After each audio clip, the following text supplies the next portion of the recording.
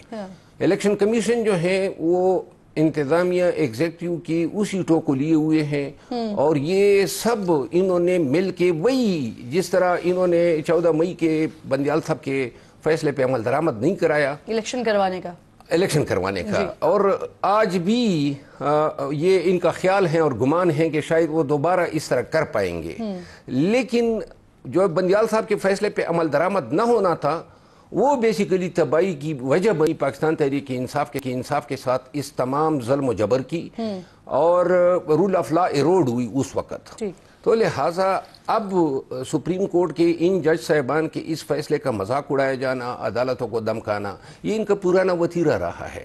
تو لہٰذا قطعاً کوئی بھی ذی شعور اور کوئی شخص جو بالخصوص قانون کے پیشے سے وابستہ ہو وہ یہ تصور بھی نہیں کر سکتا ہے۔ تو آپ کو لگتا ہے کہ آسانی سے نشستیں مل جائیں گی پی ٹی آئی کو؟ نہیں، میں یہ نہیں کہتا ہوں کہ آسانی سے ملیں گی، یہ مشکلات بھی ڈالیں گے، روڈ بھی اٹکائیں گے، تو لہٰذا نتیجہ یہ ہوگا کہ جو ان کا انداز تخاطب سے اندازہ ہو رہا ہے کہ یہ شاید اس معاملے پہ عدالت کو زج کرنے کی کوشش کریں گے، اور عمل درآمد ہوگا لیکن جب کوئی دوسری صورت نہیں رہے گی۔ ٹھیک، صحیح۔ آپ نے بیان حلفی جمع کروا دیا ہے یا آپ ان اراکین میں شامل ہیں جنہیں پی ٹی آئی نے اپنا M&A تسلیم کر لیا ہے؟ جی، میرا خیال ہے کہ میں ان اراکین میں ہوں جو پاکستان تحریک انصاف سے وابستہ آئے ہیں سپریم کورٹ کی لسٹ۔ اچھا، تحریک انصاف مخصوص نشستوں کے لیے خواتین کے نام تبدیل کر رہی ہے؟ عملاً جو کرائیٹیریا کیا ہے اس کا؟ کرائیٹیریا تو میرا خیال نہیں ہے کہ کوئی کسی بھی پارٹی کا کوئی اس حوالے سے کوئی کرائیٹیریا ہوتا ہے۔ ہر پارٹی ممبران کی، خواتین ممبران کی جدوجہد کو، ان کی رسائی، ان کی محنت، اور پاکستان تحریک انصاف میں تو چونکہ یہ 2 سالوں میں جن لوگوں نے زیادہ کنٹریبیوٹ کیا ہے، لیکن بہرحال یہ ثوابدید مکمل جو ہیں وہ بانی چیئرمین پی ٹی آئی کا ہے۔ صحیح۔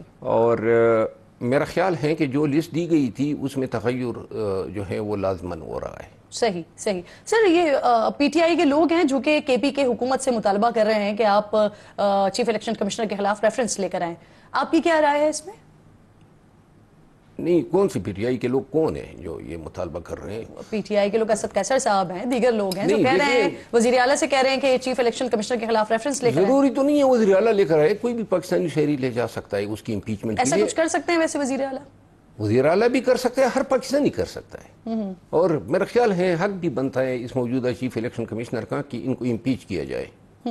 اچھا، بشیر افضل منفی صاحب یہ بتائیے، کیونکہ آپ کی بنیادی رکنیت معطل کی گئی پی ٹی آئی کی طرف سے، تو کیا میڈیا کے حوالے سے بھی آپ پر کوئی پابندی وغیرہ عائد کی گئی ہے پی ٹی آئی کو ریپرزینٹ کرنے کے حوالے سے؟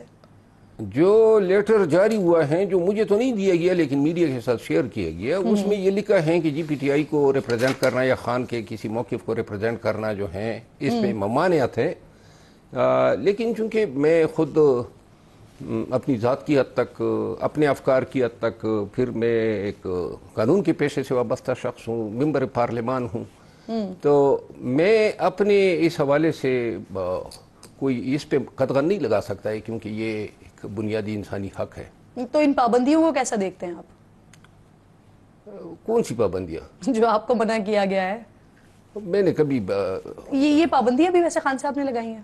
نہیں، بہرحال جس نے بھی لگائی ہیں، لیکن دیکھیں سر آپ تو بڑی کلیئر بات کرتے ہیں، کس نے لگائی؟ نہیں، دیکھیں گزارش یہ ہے کہ یہ میرا اور پارٹی کا مسئلہ ہے، ٹھیک ہے نا جی، اور میں جو مناسب ہے وہ لحاظ ضرور کرتا ہوں۔ صحیح۔ خان صاحب کا بھی، اور خان صاحب تو ہمارے لیڈر بھی ہے، قائد بھی ہے، باقی پارٹی کے اندر یہ اونچ نیچ ہوتی رہتی ہے، کبھی اوپر کبھی نیچے، غلط فہمیاں بھی ہوتی ہیں، لیکن یہ ہے کہ میں آزاد مرض ٹائپ آدمی ہوں، اپنی رائے اور جو میں درست سمجھتا ہوں وہ میں ضرور بیان کروں. فنچ کی رپورٹ آئی, یقیناً آپ نے دیکھی ہوگی, 18 مہینے کی حکومت کی بات ہو رہی ہے, پھر اس کے بعد اگر یہ حکومت چلی جاتی ہے تو اس کے بعد بھی الیکشنز کی طرف جانے کی بات نہیں ہو رہی ہے, بلکہ ٹیکنوکریٹس کی حکومت کی بات ہو رہی ہے, اور حکومت کو اس میں وزن نظر آ رہا ہے.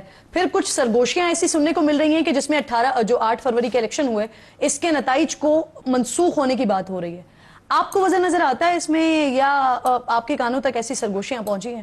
سرگوشیاں تو ہیں, اور پاکستان جیسے ملک میں ایسی سرگوشیاں ہوتی بھی ہیں, اور متعدد مواقع پہ ایسی سرگوشیاں جو ہیں وہ درست بھی ثابت ہوئی ہیں, قطع نظر اس کے کہ آئین میں اور قانون میں ایسے اعمال و افعال کی کوئی گنجائش نہیں ہوتی ہے. اب جس طرح الیکشن کی منسوخی کی بات کر رہے ہیں, اب الیکشن منسوخ تو نہیں ہو سکتے ہیں, لیکن جن الیکشنز کو چیلنج کیا گیا ہے وہ کریکٹ ہو سکتے ہیں. اگر فارم 47 پہ لوگوں کو جتوایا گیا ہے تو جو اروائے گئے ہیں ان کو جو ہے ان کا حق دلایا جا سکتا ہے. اس کے لیے الیکشن کا کرایا جانا ضروری نہیں ہے, نمبر 1. اور نمبر 2, جو ٹیکنوکریٹ کی حکومت کی بات ہوئی ہے, آئین میں ایسے کوئی گنجائش نہیں ہے. آئین نے بتایا ہوا ہے, گرچہ آپ نے دیکھا آئین کا بھی تماشا ہوا, سپریم کورٹ کے فیصلے کے باوجود بھی اور آئین کے مینڈیٹ کے باوجود جو ہیں الیکشن جو ہیں وہ مقررہ میعاد میں نہ کرائے گئے. اور جو نگران حکومتی تھی, اور اس تصحیح کی امید آپ سپریم کورٹ سے کر رہے ہیں؟ میں یہی عرض کر رہا ہوں نا, سپریم کورٹ جو ہے میرا خیال ہے کہ آنے والے وقت میں سپریم کورٹ کی ماہیت بہت بہتر ہو جائے گی. سر, فنچ کی جو رپورٹ آئی ہے اور جو آپ کہہ رہے ہیں, جو دیگر بات آپ کر رہے ہیں, تو کیا اس کے لیے آپ باقاعدہ طور پر سپریم کورٹ میں درخواست بھی لے کے جائیں گے؟ نہیں, سپریم کورٹ میں تو پہلے سے ہم نے یہ فارم 47 کی حکومت اور ان کے الیکشن کو چیلنج کیا ہوا ہے. سب سے اہم مقدمہ سپریم کورٹ میں اس وقت جو زیر التوا ہیں اور جس کی سماعت درکار ہیں وہ ان الیکشن کی اسکروٹنی کا ہے, یا الیکشن جو 2024 کی ہوئے ہیں ان کے آڈٹ کا ہے. صحیح. اور جس دن سپریم کورٹ نے یہ ٹیک اپ کیا اس کے لیے کوئی زیادہ زیر و زبر کی ضرورت نہیں ہے, نہ کوئی اتنا زیادہ فزکس کی کوئی اس میں فارمولے انوالو ہیں. فارم 47 پہ جیتے گئے جو لوگ ہیں انہوں نے اپنے نتائج دکھانے ہیں, ٹھیک, اور نتائج ان کے پاس ہے نہیں. سر, فچ کی رپورٹ کے مطابق اگر ٹیکنوکریٹس کی حکومت آ جاتی ہے تو ٹھیک ہے, یہ پی ٹی آئی کے لیے خوشی کا سبب ہوگا, لیکن آپ کو نہیں لگتا کہ اس سے فائدے سے زیادہ نقصان ہوگا؟